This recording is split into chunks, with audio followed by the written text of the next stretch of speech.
اسی لیے فرمایا گیا النظرۃ سہم من سہام الشیطان، نظر جو ہے شیطان کے تیروں میں سے ایک تیر ہے، چاہے عورت تمہیں دیکھ رہی ہو یا تم عورت کو دیکھ رہے ہو، یہ نظر جو ہے شیطان کا تیر ہے۔ عورتوں کو ہم پردے کیا حکم کیوں کہتے ہیں؟ اس لیے کہ بہتوں کی نظروں میں زہر ہوتا ہے، اور جیسے ہی وہ نظر ڈالتے ہیں ان کے جسم پر آ کر کے وہ نظر تیر لگتا ہے، عورت کے اندر وہ بری نظر کے اثرات پیدا ہو کر کے بری خواہشات پیدا ہو جاتے ہیں۔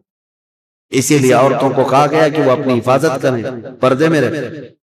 مرد حضرات کے لیے بھی حکم ہے کہ وہ اپنی آنکھیں نیچی رکھیں۔ تم نے اگر آنکھوں کو آوارہ چھوڑ دیا تو یہ آنکھیں تمہیں زنا تک لے جائیں گی۔ یہاں نظروں کی حفاظت بہت ضروری ہے، بہت ضروری ہے میرے عزیزوں۔ یہاں تک کہ حدیث پاک میں ہے اگر کسی نے کسی کے گھر میں نظر ڈالی اور گھر والے کو یہ برا لگا تو گھر والے کو اجازت ہے کہ وہ پتھر اٹھائے اور اس کی آنکھ پھوڑ دے، اللہ اس سے مواخذہ نہیں فرمائے گا۔ کتنی بڑی بات ہے، کتنی بڑی بات ہے۔ اگر گھر والے نے آنکھ پھوڑ دیا تو اللہ اس کا مواخذہ نہیں فرمائے گا۔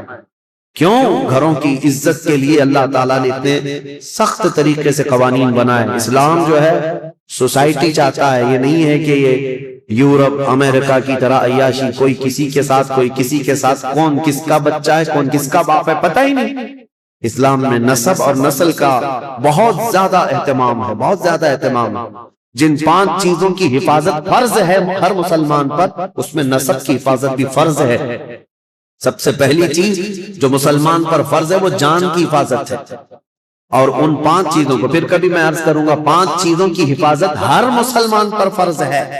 اس میں جان کی حفاظت، اپنی عزت کی حفاظت اور اپنے نسب کی حفاظت فرض ہے۔ اپنے نسب کی حفاظت یہ نہیں ہے، یہی تو معاملات ہیں۔ کسی عورت کو آپ نے طلاق دے دیا، تمہاری عورت تو نہیں ہے، عدت کے کیا معاملات ہیں؟ یہ عدت کیوں رکھی گئی؟ ارے ادھر طلاق دی، دوسرے دن وہ کسی اور سے نکاح کر لیتی؟ نہیں نا، عورت کے 3 حیض آنے تک انتظار کرو، دوسرے آدمی کو نکاح کرنا ہے۔ کیوں؟ اس لیے کہ پہلے آدمی کا اگر ذرا برابر بھی نطفہ باقی رہ گیا طلاق کے وقت، تو پھر اس عورت سے دوسرا مرد نکاح کر لیا تو پھر 2 مردوں کا نطفہ ایک عورت کے اندر جائے گا تو نسب میں خلط ملط ہو جائے گا، کس کا بچہ ہے پتہ نہیں چلے گا۔ عورت کو پورا پاک ہو جانے دو، کلین ہو جانے دو، تاکہ دوسرا کوئی نکاح کر رہا ہے تو یہ ثابت ہو جائے کہ یہ اس کے بعد اگر بچہ ہوگا تو اسی مرد کا ہوگا۔ سائنس بھی اس بات کو تسلیم کرتی ہے کہ اگر پہلے مرد کا کوئی نطفہ یا کوئی ذرہ بھی باقی رہ گیا ہے تو عورت کو اگر 3 حیض کنٹینیو آ گئے ہیں تو سمجھ لو کہ اس کے اندر کوئی نطفہ باقی نہیں رہا، صاف ہو چکی عورت۔ اور اگر نطفہ ہوتا تو حیض نہیں آتے، حمل قرار پاتا، حمل ٹھہر جاتا، حیض نہیں آتا حمل کے دنوں میں۔ یہ اسلام ہے جو نسب کی حفاظت کر رہا ہے۔ اسی لیے نظروں کی حفاظت کرو اور اپنی شرمگاہوں کی حفاظت کرو۔ اس بے راہ روی کے دور میں، اس فتنے کے دور میں مسلمانوں، گھڑی گھڑی میں آپ کو یہ تنبیہ کر رہا ہوں کہ شیطان کا سب سے بڑا حربہ یہی ہے کہ وہ مسلمان کو زنا کے راستے پر ڈال دیتا ہے، اور اس لیے کہ سب سے آسان دوزخ کا راستہ یہی ہے۔ ہر مرد اور ہر عورت کے اندر خواہشات ہیں، ہر مرد ہر عورت کے اندر نفس ہے، اور وہ اس کام میں آسانی سے آ جاتا ہے۔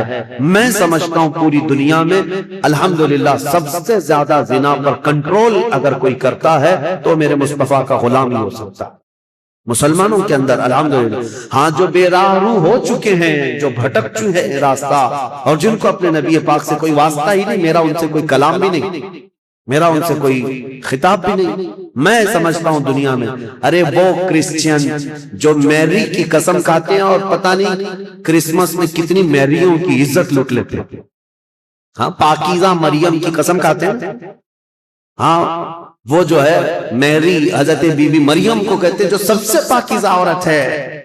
اگر سب سے پاکیزہ خاتون پر ان کا ایمان ہے تو پھر یہ کرسمس میں ہوتا کیا ہے؟ پتہ نہیں کتنی عورتیں اس دن زنا کی شکار ہو جاتی ہیں۔ تو یہ میری کی قسم اٹھانے والے ہی میریوں کو لوٹ لیتے ہیں۔ اسلام یہ نہیں ہے۔ اسلام میں نہ مسلمان خاتون کو نہ ہی غیر مسلم خاتون کو تمہیں نظر بھر کر کے دیکھنے کی اجازت ہے۔ ہاں، اگر کوئی بھٹک گیا ہے تو اسلامی حکم پر نہیں چل رہا ہے، لیکن اگر اسلام پر چل رہا ہے تو میں دعوے کے ساتھ کہہ سکتا ہوں، دعوے کے ساتھ، پوری دنیا میں اس مرض پر سب سے بہترین کنٹرولنگ کا راستہ کسی کا ہے تو وہ محمد رسول اللہ کا ہے، میرے آقا صلی اللہ علیہ وسلم۔ میرے عزیزو، اس سے بچنے کے لیے ہی تو میرے آقا نے فرمایا کہ شادی کر لو، نکاح کر لو، نکاح کو آسان بناؤ تاکہ زنا کرنا مشکل ہو جائے۔ اور میں نے اس سے قبل بھی کہا تھا کہ جوان ہو جائے کوئی لڑکی تو اسے جلد سے جلد نکاح کر کے دے دو، اور اگر کوئی جوان لڑکا ہے خواہش ہے نکاح کی تو اس کے لیے زیادہ دیر انتظار نہ کرو۔ اگر گناہ میں پڑنے کا اندیشہ ہے، نکاح کیا ہے؟ سنت ہے نا میرے مصطفیٰ کی، النکاح من سنتی، حدیث پر سنتے ہوں گے آپ خطبہ نکاح میں بھی، حضور نے فرمایا نکاح میری سنت ہے، یہی سنا نا آپ نے۔ لیکن شریعت کا حکم یہ ہے کہ وہ مرد جس کو گناہوں میں پڑنے کا اندیشہ ہے اس کے لیے نکاح سنت نہیں، نکاح فرض ہے۔ اب جتنی تاخیر کرے گا اتنا اس پر گناہ بڑھتا جائے گا، اس لیے فضول اور بے حیائی کے کاموں میں پڑنے سے تو بہتر ہے کہ حلال راستے پر چلا جائے۔